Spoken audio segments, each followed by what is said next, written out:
우리 세승이가 우리 가람사님에게 사랑합니다, 축복합니다 하니까 우리 가람사님이 그냥 웃습니다. 네, 그냥 웃어요. 우리 세승이가 이제 조금 있으면 고등학교에 올라가게 돼요.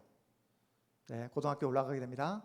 우리 세승이가 원하는 학교 1순위, 2순위 그렇죠? 있잖아요. 그래서 지원을 하게 되는데, 그렇다고 한다면 고등학교에서는 어떤 학생을 자신의 학교에 유치하고 뽑기를 원할까요? 어떤 학생이요? 네, 우리 세승이가 말하기를 내신이 좋은 학생, 성적이 좋은 학생, 공부를 열심히 하는 학생, 성실하고 정직하고 또 친구들과 사이좋게 지내는 학생, 타의 모범이 되는 학생을 뽑으려고 그렇게 노력할 것입니다. 여러분이 만약 회사를 운영하는 사장이라고 한번 가정해 보십시오. 어떤 직원을 여러분의 회사의 직원으로 뽑기를 원하시겠습니까? 어떤 직원이요? 이쁜 직원, 네, 얼굴이 외모가 특출한 직원을 뽑겠다. 회사가 망하겠죠. 네, 어떤 직원을 뽑으려고 하시겠습니까? 여러분이 회사를 운영하는 사장이라고 한다면 성실한 사람, 네, 성실한 사람, 출석을 회사에 지각하지 않고 열심으로 일하는 사람, 네, 어떤 사람을 여러분은 임원으로 발탁해서 여러분과 함께 회사를 운영해 나가겠습니까? 한번 생각해 보십시오. 그렇다면 하나님은 어떤 사람을 들어 사용하실까요? 하나님은 어떤 사람을 쓰실까요? 어떤 사람이요?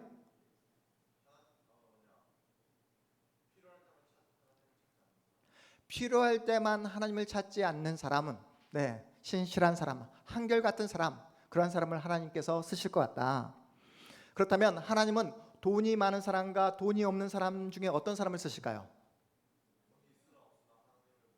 돈이 있으나 없으나 하나님을 믿는 사람. 여러분, 하나님은 능력이 출중한 사람과 능력이 없는 사람 중에 어떤 사람을 쓰실까요?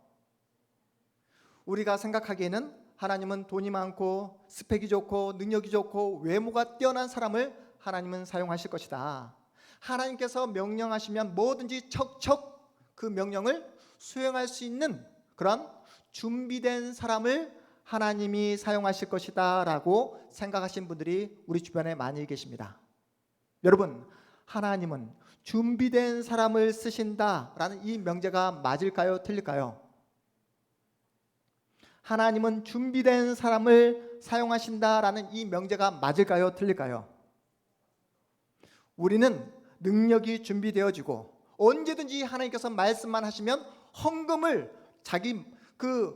자신의 어떤 능력 이상으로 낼 수 있는 재정이 준비되어져 있고, 어떤 상황 속에서도 일을 척척 해낼 수 있는 그 모든 조건을 준비된 사람만이 하나님으로부터 쓰임받을 수 있다라는 그런 잘못된 오해와 편견에 사로잡혀 신앙생활을 하시는 분들이 우리 주변에 얼마나 많은지 모릅니다.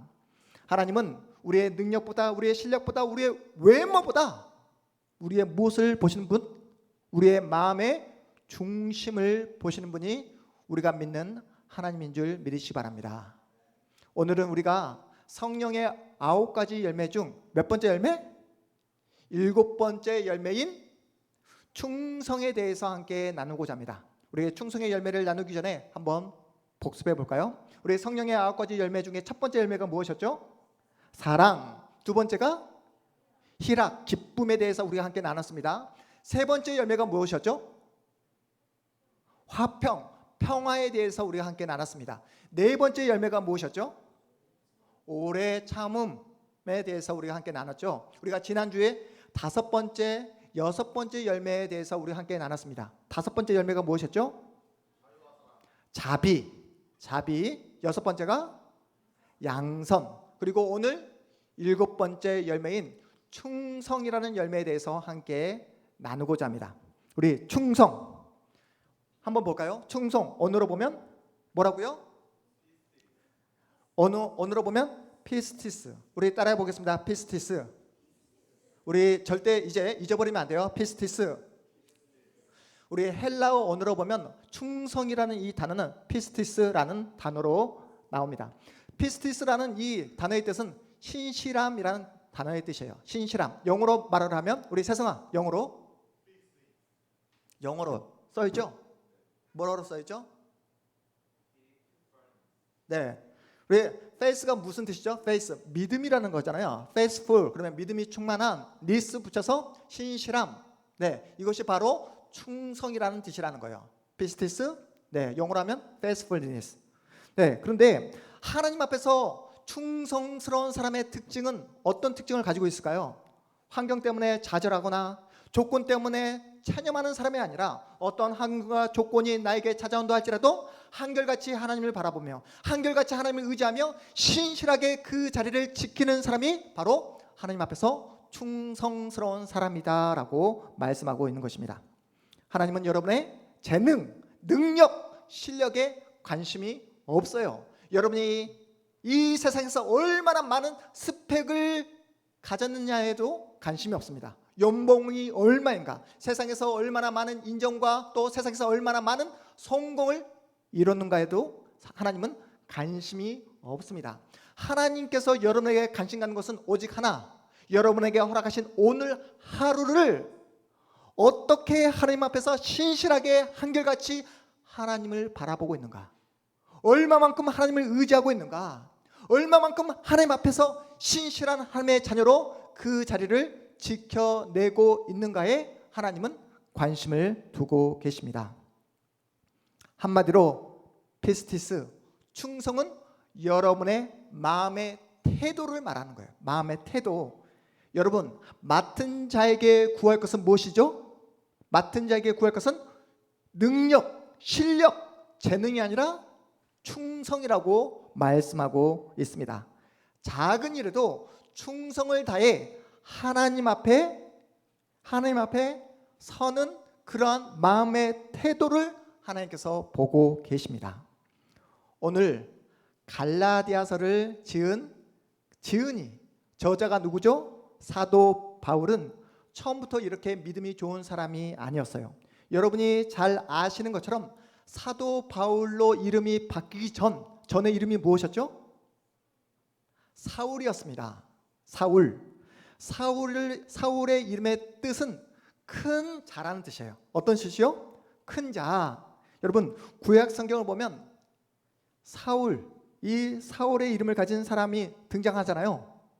누구였죠? 이스라엘의 첫 번째 왕 사울이 등장합니다. 바울이라는 이름으로 바뀌기 전 사울과 이스라엘 첫 번째 왕 사울의 이름이 동일합니다. 같은 집안 사람이에요. 어느 지파 사람이었죠? 베냐민 지파 사람이에요. 같은 집안 사람입니다. 베냐민 지파 사람으로 사울은 자신만만했습니다. 누구에도 꿀리지 않을 만큼의 스펙을 갖춘 사람이었어요. 유대인 중에 유대인이었습니다. 그리고 거기다가 로마 시민권을 가진 사람이 바로 사울이었어요. 사울은 자신이 가진 모든 힘과 권력을 다 동원해서 누구를 핍박하는데? 예수 믿는 사람들을 핍박하는데 올인합니다. 왜요? 예수라는 사람이 유대교를 혼란에 빠뜨린다고 생각했기 때문에, 예수를 믿는 사람들이 이스라엘 사회 전체를 혼돈에 빠뜨린다고 믿었기 때문에 예수 믿는 사람들을 잡아들이고 핍박하는데 자신의 모든 힘과 권력을 다 동원합니다. 이런 상황 속에서 이 사울은 예수 믿는 사람들을 색출하고 감옥에 가두기 위해서 이를 갈며 씩씩거리며 다마스쿠스로 가는 도중에 하늘로부터 저항할 수 없는 강력한 빛을 경험하게 됩니다. 바울의 눈이 한순간에 멀 정도로 강력한 빛이었어요. 그렇게 예수님은 그렇게 사울을 만나 주십니다. 그런데 여러분 그거 아십니까? 사울이 시력을 잃어버릴 정도로 강력한 빛이 쏟아졌음에도 불구하고 함께 그 자리에 있었던 다른 사람들은 그 강력한 빛을 전혀 보지 못했다는 사실을, 같은 시간 같은 장소에 있었지만 오직 누구에게만 강력한 빛이 쏟아지게 되었다고요? 사울에게만 그 강력한 빛이 쏟아지게 되었고, 예수님은 그 바울만 만나 주신 것입니다. 왜 그렇게 사울에게만 강력한 빛이 쏟아지게 되었을까요? 왜요? 사울이 예수님을 사랑해서요? 아니면 능력과 실력을 갖춰서요? 로마 시민권을 가진 그 놀라운 능력을 가진 사람이기 때문에 그렇게 강력한 빛을 비춰주신 것입니까? 아니에요. 여러분이 아시는 것처럼 사울은 그 누구보다 예수를 핍박하고 예수 믿는 사람들을 박해했던 그런 사람이었습니다. 그럼에도 불구하고 예수는 그러한 사울을 만나주시고 강력한 빛을 비춰주시며 그 사울을 구원해 내십니다. 바울 되기 전 사울은 큰 자로 살았습니다. 큰 자로 살아갈 때는 예수를 핍박하는 데 앞장섰어요. 진리이신 예수 그리스도를 부정하며 생명의 대적자로 살아갔습니다. 그런 그를 예수님이 만나 주십니다. 예수께서 사울의 마음의 문을 두드려 주세요. 사울을 설득하십니다. 구원의 빛을 비춰 주십니다. 예수님께 설득당한 후에 사울은 자신이 누구인지 자신의 실체를 깨닫게 됩니다. 자신이 죄인 중에 가장 큰 우두머리 괴수라는 사실을 깨닫게 되는 거예요. 전혀 소망이 없는 존재라는 사실을 깨닫게 됩니다. 그래서 그는 큰 자라는 사울의 이름을 버리고 사울에서 어떤 이름으로? 파울러스, 작은 자라는 이름의 뜻을 가진 파울러스로 자신의 이름을 바꿉니다. 하나님 앞에서 큰 자가 되기보다 하나님 앞에서 작은 자로 자처하고 낮아지고 섬길 때에 하나님께서 더 크게 역사하신다는 사실을 깨닫게 되었기에 사울에서 바울로 이름을 바꾸게 된 것입니다. 과거에 한국 교회가 한창 부흥을 할 때에 예수 믿는 가정에 어떤 붐이 일어나냐면 자녀를 낳을 때마다 성경에서 유명한 사람의 이름을 따서 자녀의 이름을 붙였던 것이 유행했던 그런 시절이 있었습니다. 가장 많은 이름이 바로 오늘 본문에 등장하는 바울, 요한, 그리고 여자는 한나, 에스더가 가장 많았습니다. 그 뒤를 이어서 엘리야, 다니엘, 요셉, 제 이름이 어떻게 되죠? 요셉도 있었어요. 여러분, 그렇다면 믿음을 가진 부모님들이 그렇게 유명한 성경에서 유명한 사람의 이름을 따서 자녀의 이름으로 지었던 이유가 무엇일까요? 자녀들이 어떠한 환경과 조건 속에서도 하나님만 바라보라고, 그 믿음을 쫓아가라고, 믿음을 본받으라고 그렇게 이름을 지었을까요? 아니면 성경에서 나온 그 유명세를 내 자녀도 받았으면 좋겠다라는 그런 인간적인 욕심으로 자녀 이름을 그렇게 성경에서 유명한 사람을 따서 자녀 이름을 짓게 되었을까요? 우리는 구약의 엘리야 시대 때 목숨을 걸고 하나님께서 허락하신 믿음을 지켜냈던 사람들이 몇 명 있었음을 알고 있죠?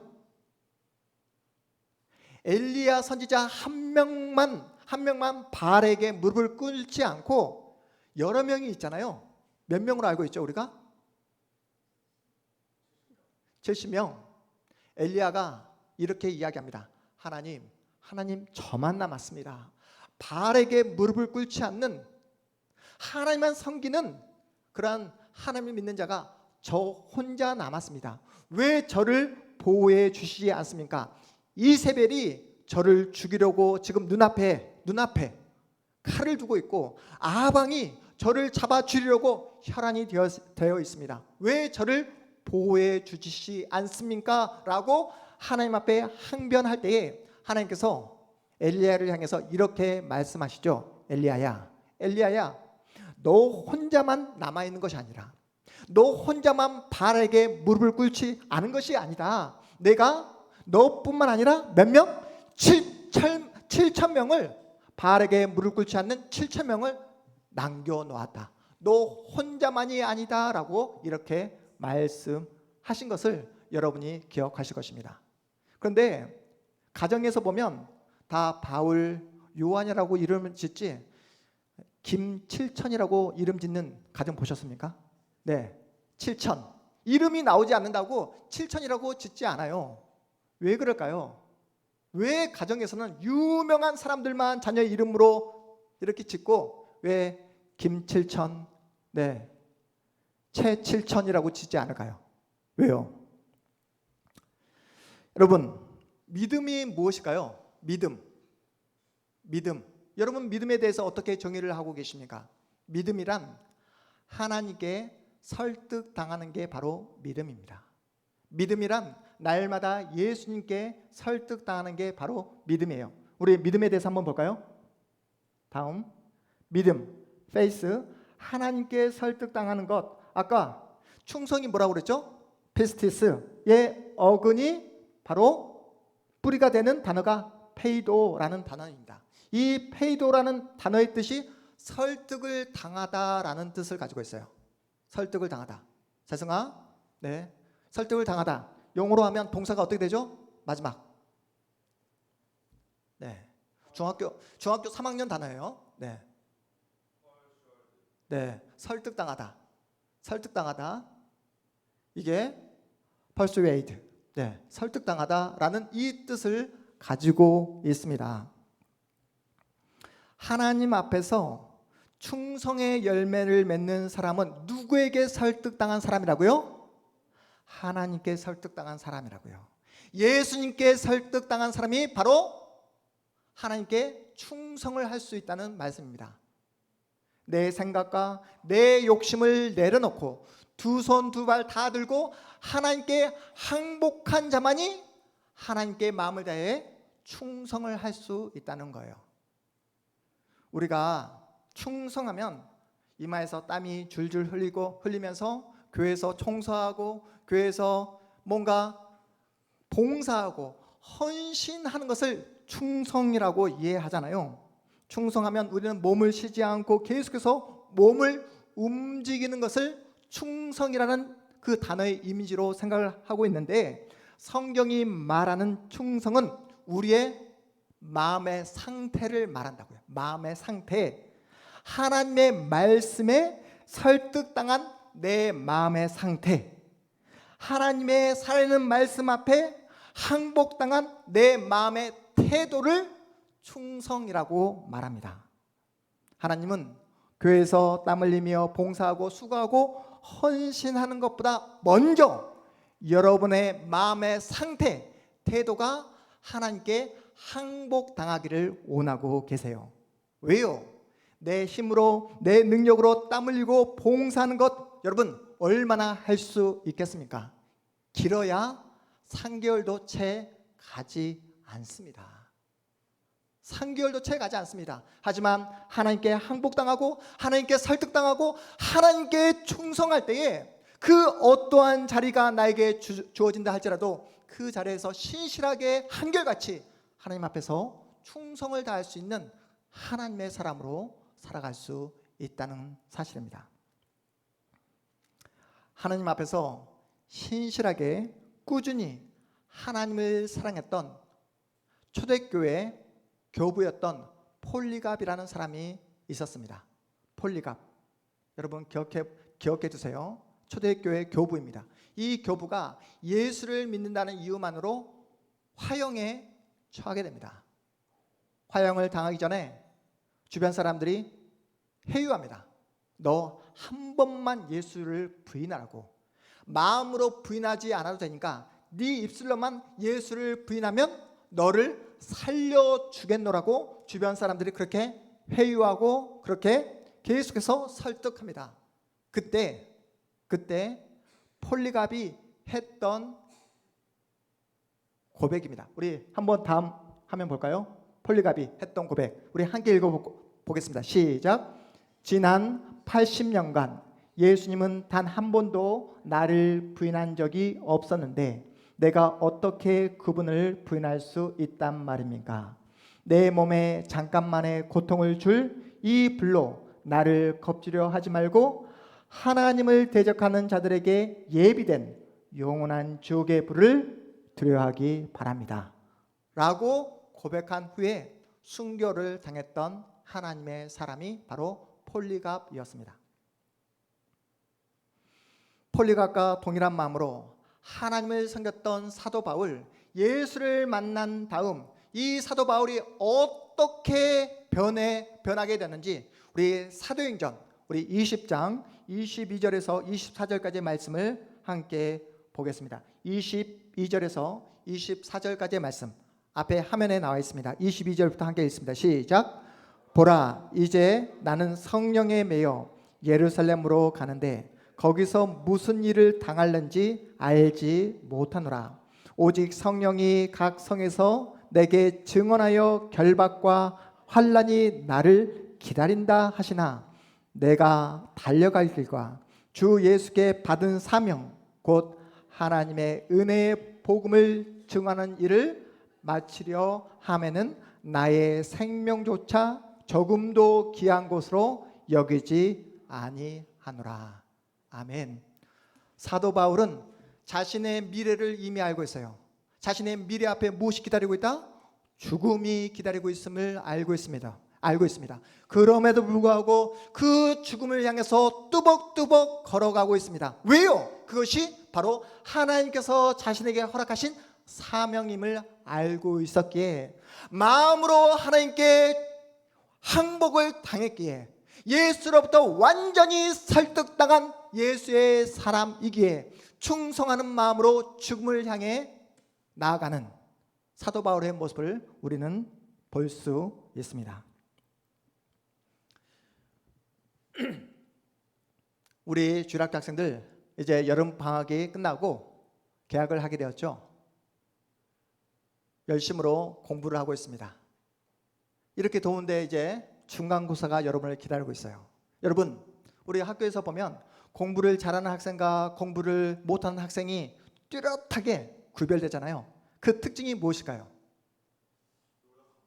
그렇습니다. 노력한 만큼. 공부를 잘하는 학생은 공부할 때 집중합니다. 몰입해요. 공부를 못하는 학생은 집중하지 못해요. 몰입하지 못합니다. 공부를 하지 못하는 학생은 어떤 핑계를 대서라도 공부를 하지 않아요. 책상이 마음에 들지 않는다고 공부를 하지 않습니다. 그렇죠? 심지어는 오늘 공부할 마음이 내키지 않는다고, 마음이 내키지 않는다고 공부를 하지 않아요. 네, 그럴 기분이 아니라고. 세상아, 우리 세상엔 그런 적 없지? 여러분 마음이 내키지 않는다고 회사를 무단 결석하는 분 계십니까? 안 계시잖아요. 그렇다면 공부를 잘하는 학생과 공부를 못하는 학생 중에 어떤 학생이 더욱더 공부에 대해서 관심을 가질까요? 어떤 학생이 더 공부에 대해서 스트레스를 받게 될까요? 그렇습니다. 공부를 못하는 학생이 훨씬 더 공부에 대해서 관심을 많이 가지고 있어요. 우리는 공부를 잘하는 학생이 더 많이 공부에 대해서 관심을 갖고 스트레스를 받을 거라 생각하는데, 공부를 못하는 학생이 훨씬 더 많은 공부에 대해서 관심을 갖고 스트레스를 많이 받습니다. 왜요? 공부를 안 하니까 마음에 불안감이 있어요. 공부를 하지 않으니까, 공부를 해야 된다는 것은 알고 있지만 공부를 하지 않아요. 나 이러면 안 되는데 하면서 TV 보고 게임하고 또 잠을 잡니다. 공부를 해야 된다는 사실을 알면서도 하지 않으니까 날마다 스트레스를 받는 거예요. 여러분, 일주일 뒤에 수능 시험이 있습니다. 공부를 못하는 학생은 그때야 비로소 불안감을 이기지 못하고 대치동 학원가를 기웃기웃 거린다는 거예요. 쪽집게 과외 선생님을 찾는다고 합니다. 일주일 뒤에 시험을 보는데 이미 준비를 해야 되지 않습니까? 그런데 공부를 잘하는 학생은 내가 무엇을 잘하는지, 무엇을 못하는지, 내가 어떤 문제에 대해서 자신감이 있는지, 어떤 문제에 대해서 내가 약한지를 자신이 분명히 알고 자신의 약점을 보완하기 위해서 스스로 책상에 앉아서 열심으로 자신의 약점을, 단점을 보완해 나간다는 거예요. 누가 시키지 않아도 열심히 공부를 한다는 겁니다. 신자들도 마찬가지예요.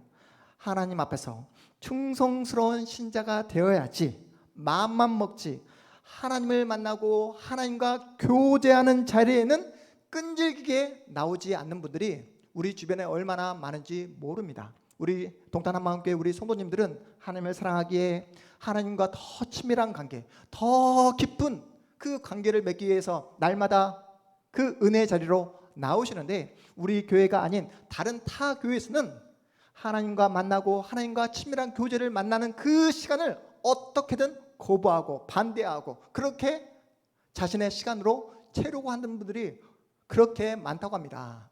기도하고 말씀 보는 시간을 아까워하면서도 친구들과 카톡 보내고 통화하고 TV 드라마 보고 넷플릭스 볼 때는 전혀 시간을 아까워하지 않음에도 불구하고 하나님과 5분 교제하고 10분 교제할 때는 너무나 힘들어한다는 그러한 이야기를 제 주변 목사님으로부터 듣게 되었습니다.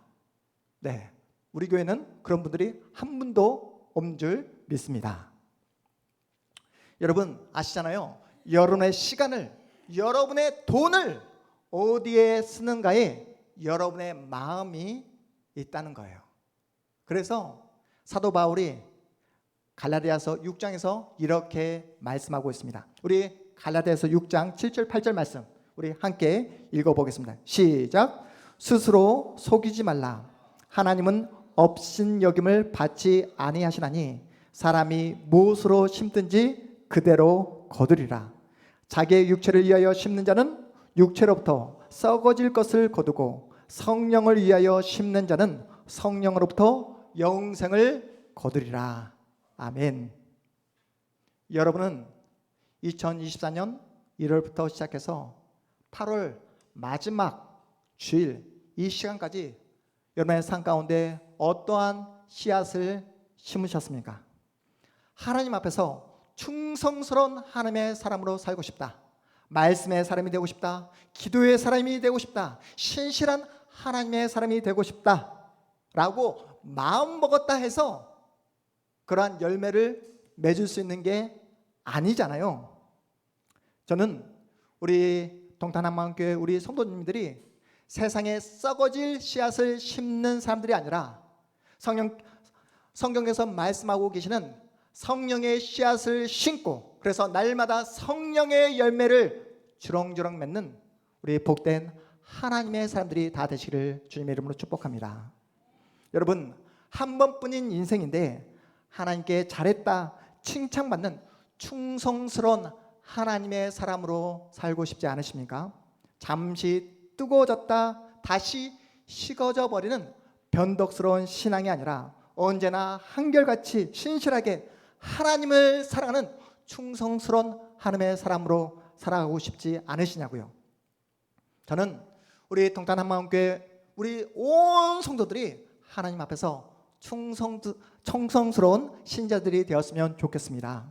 여러분 모두가 하나님 앞에서 충성스러운 일꾼이 되었으면 좋겠어요. 여러분 모두가 우리 교회를 통해서 여러분의 믿음이 더욱더 크게 성장하고 자라나기를 소망합니다. 하나님께 더욱 많이 설득당하셔야 돼요. 제가 너무나 감사한 것은 우리 교회가 작고 또한 이렇게 연약한 교회처럼 보여지지만 우리 교회를 섬기는 여러분 한 분 한 분이 열심으로 마음을 다해서 하나님을 섬기고 교회를 섬기고 있다는 사실에 제가 얼마나 감사한지 모릅니다. 제가 이번 주에도 우리 목사님들을 만나서 우리 교회를 자랑을 했는데요. 우리 교회는 작지만 몇 명 모이지 않지만 한 분이 10명의 몫을 아니 100명의 몫을 감당하고 있다고 제가 자랑을 했습니다. 우리 교회는 특공대와 같다고. 네, 작지만 정말로 엄청나게 하나님을 사랑하며 또한 주님께서 세우신 이 교회를 온 마음 다해 섬기고 있노라고 그렇게 제가 자랑을 했습니다. 여러분 모두가 하나님 앞에서 충성스러운 일꾼으로 여러분의 책임과 역할과 몫을 감당하고 계십니다.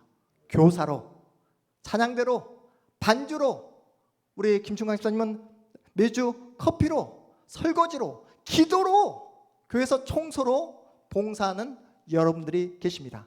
중요한 사실은 그 어떤 분도 우리 교회에서 그저 구경만 하는 분들이 단 한 분도 계시지 않는다는 거예요. 다들 자신들의 역할을 온전히 감당하고 계십니다.